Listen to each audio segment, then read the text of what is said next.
Do you ever think about what is in our drinking water? Just because drinking water is clear doesn't mean there aren't tiny things living in it. Something as simple as grabbing water to drink from the tap, running a shower, or brushing your teeth can expose the body to alarming levels of lead. Due to its toxicity, lead has not been used in modern water supply piping since the 1930s in the United States, although lead was used in plumbing solder for drinking water until it was banned in 1986. Drain and vent lines are made of plastic, steel, cast iron, or lead. How does lead get into drinking water? More than 7 million U.S. homes are estimated to have service lines made of lead that can leach into water. Millions of homes built before 1986 have solder and fixtures that can leach lead. Whom does lead poisoning affect? Even at low levels, lead may cause a range of health effects, including behavioral problems and learning disabilities, high blood pressure, kidney problems, and other issues. Children are much more susceptible to lead poisoning than adults because a child's body will absorb more lead, and it will retain what it absorbs. This buildup of lead in the body is what causes serious and irreversible damage. Example, the Flint water crisis. Melissa Mays says the ominous change in the water was particularly noticeable at bath times. My youngest would tell me, Mom, it's yellow and it's a filmy, gross, foamy thing, and it would smell like open sewer.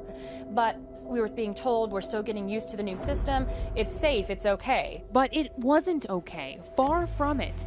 Flint's tap water was laced with dangerous levels of lead. The state knew about it and did nothing. It's an entire community here in Flint. 100,000 people live here. 10%, 10,000 of whom are under the age of 6. And they're the ones who are most at risk. When pediatricians hear anything about lead, we absolutely freak out. It wasn't a freak out at first, but doctors in Flint started hearing whispers about elevated lead levels in the water in 2014. So Dr. Mona Hanna-Attisha started looking at lead levels in her young patients.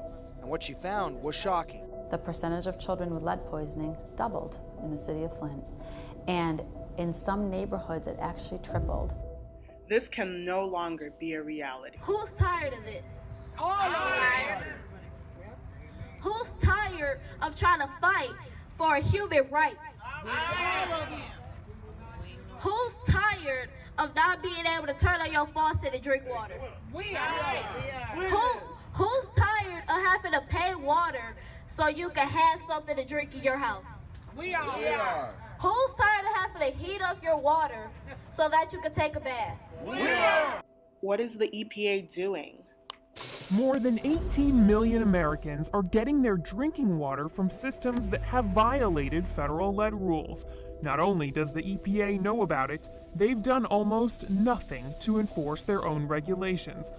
More than 5,000 water systems are in violation, including failure to properly test water, failure to report contamination, and failure to treat water properly. In 9 out of 10 cases, the EPA took no enforcement action when water systems violated the lead and copper rule, the federal regulation meant to keep America's tap water safe. Water isn't a main priority for the EPA because its resources are stretched thin, and the EPA has a cozy relationship with the water systems it's supposed to regulate. Even EPA employees don't trust what comes out of their tap. So most of my colleagues have all chosen to install a water filter underneath our kitchen sink.